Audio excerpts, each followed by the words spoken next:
विद्यार्थियों, स्वागत है आपका हमारे YouTube channel pride education world में। मैं हूं चंद्रमणि शर्मा और आज मैं आप लोगों को ज्योग्राफी बतलाने जा रहा हूं। इसमें मैं आपको सबसे पहले बतलाऊंगा वन एवं वन्य प्राणी संसाधन के बारे में। तो चलिए शुरू करते हैं।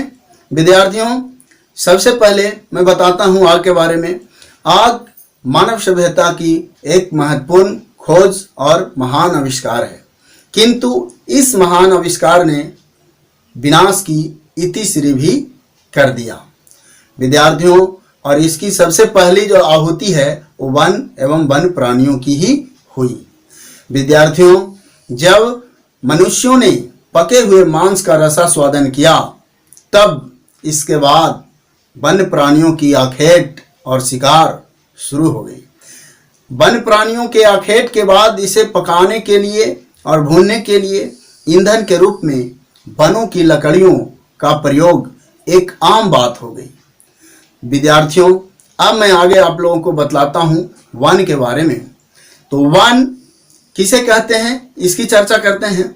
विद्यार्थियों, वन उस विशाल भूभाग को कहते हैं जिस पर वृक्षों और झाड़ियों द्वारा आच्छादित होते हैं।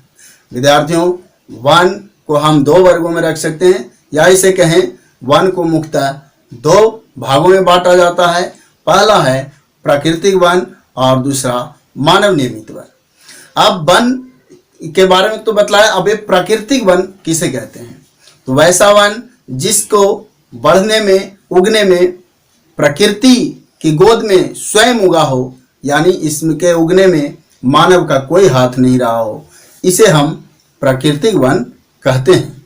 विद्यार्थियों, अब मानव निर्मित वन वैसा वन जिसके उगने में या विकास होने में मानव का हाथ रहा हो, उसे हम मानव निर्मित वन कहते हैं। विद्यार्थियों, अब मैं आपको बतलाता हूं कि वन एवं वन्य प्राणी मानव जीवन के प्रमुख हमसफर के रूप में हैं। वन को हम कह सकते हैं कि यह पृथ्वी का एक सुरक्षा कवच के रूप में भी है। यह केवल संसाधन ही नहीं है, बल्कि पारिस्थितिकी तंत्र के निर्माण में भी एक महत्वपूर्ण घटक है।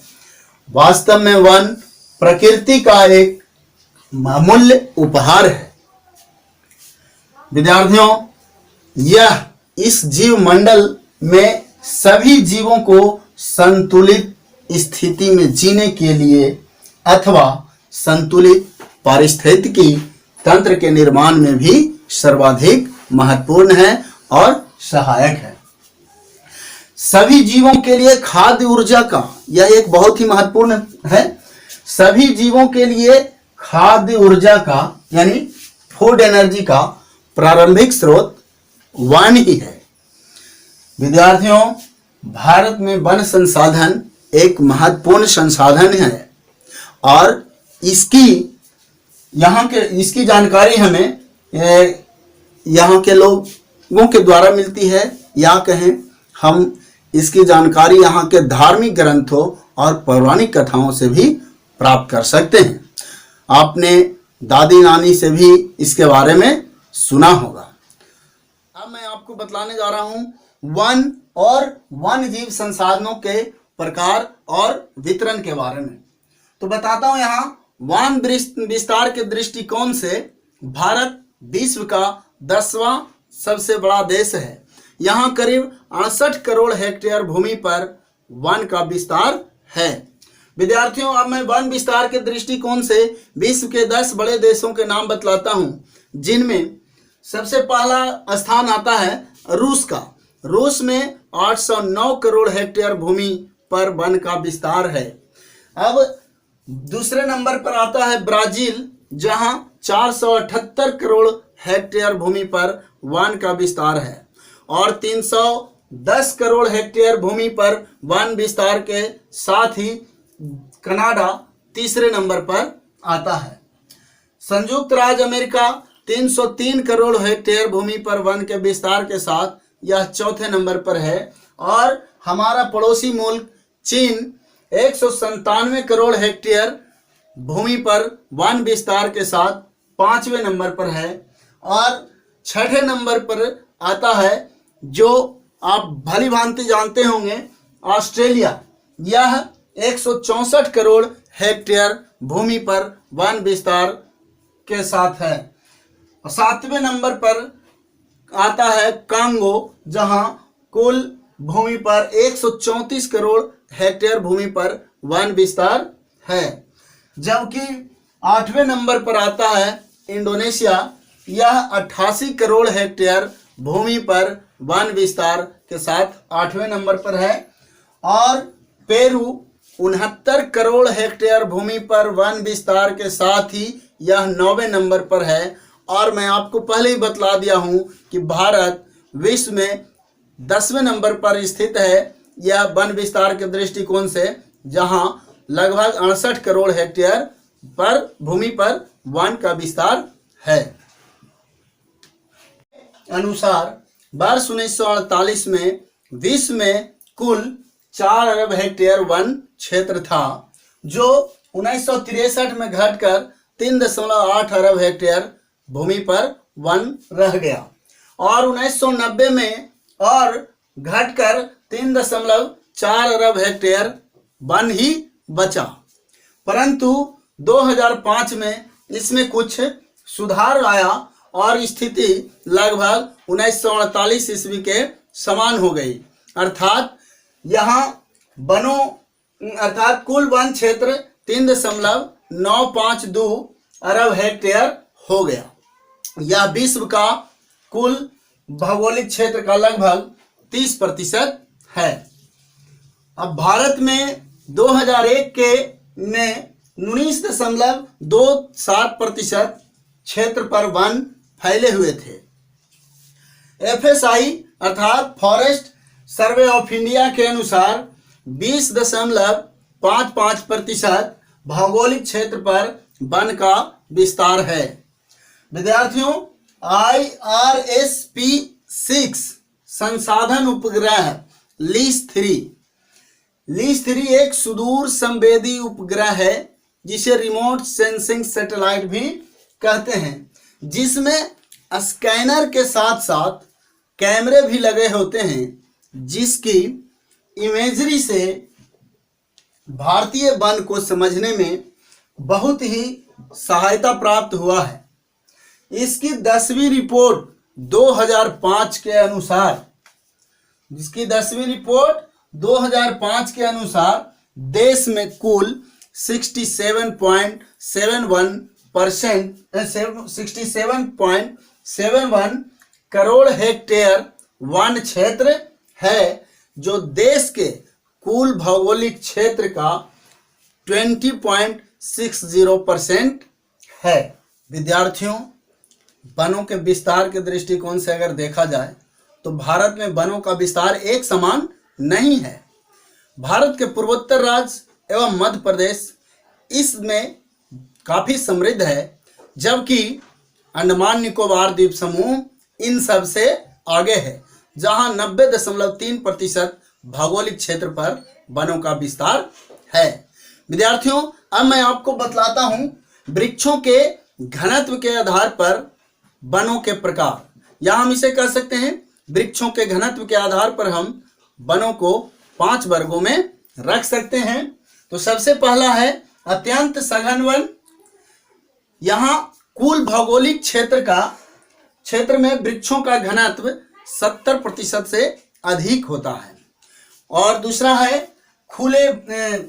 है सघन वन, जहां कुल भौगोलिक क्षेत्र में वृक्षों का घनत्व 40 से 70% के बीच होता है। और तीसरा है खुले वन, जहां कुल भौगोलिक क्षेत्र में वृक्षों का घनत्व 10 से 40% के बीच होता है। और चौथा है झाड़ियां एवं अन्य वन। यहाँ कुल भौगोलिक क्षेत्र में वनों का घनत्व 10% से भी कम होता है। और पांचवा है मैंग्रोव वन, जिसे हम समुद्र तटीय वन भी कह सकते हैं। विद्यार्थियों, अब मैं आपको सभी का बारी बारी से बतलाता हूं। अत्यंत सघन वन, भारत में इस प्रकार के वन का विस्तार 54.6 लाख हेक्टेयर भूमि पर है, जो कुल भौगोलिक क्षेत्र का 1.66% है। असम और सिक्किम को छोड़कर पूर्वोत्तर के सभी राज्य इसी श्रेणी में आते हैं। यहाँ वनों का घनत्व 75% से अधिक है। विद्यार्थियों, अब मैं देखता हूं सघन वन के बारे में बतलाता हूं। इसके अंतर्गत 73.60 लाख हेक्टेयर भूमि आते हैं, जो कुल भौगोलिक क्षेत्र का 3% है। हिमाचल प्रदेश, सिक्किम, मध्य प्रदेश, जम्मू कश्मीर, महाराष्ट्र और उत्तराखंड के पहाड़ी क्षेत्र में इसी प्रकार के वन पाए जाते हैं। यहाँ वृक्षों का घनत्व 62.99% अर्थात लगभग 63% है। विद्यार्थियों, आप बातें करते हैं खुले वन की। तो इस वन का विस्तार 2.59 करोड़ हेक्टेयर भूमि पर है। यह कुल भौगोलिक क्षेत्र का 7.12% है। कर्नाटक, तमिलनाडु, केरल, आंध्र प्रदेश, उड़ीसा के कुछ जिले तथा असम के 16 आदिवासी जिलों में इस प्रकार के वनों का विस्तार है। असम के आदिवासी जिलों में वृक्षों का घनत्व 23.89% है। विद्यार्थियों, अब बात करते हैं झाड़ियां एवं अन्य वन की। तो इस प्रकार के वन राजस्थान के मरुस्थलीय क्षेत्र एवं अर्ध शुष्क क्षेत्र में इस प्रकार के वन पाए जाते हैं।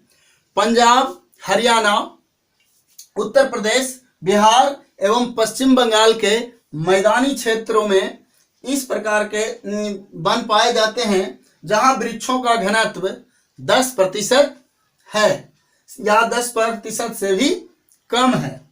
इसके अंतर्गत 2.459 करोड़ हेक्टेयर भूमि आते हैं, जो कुल भौगोलिक क्षेत्र का लगभग 8.68% है।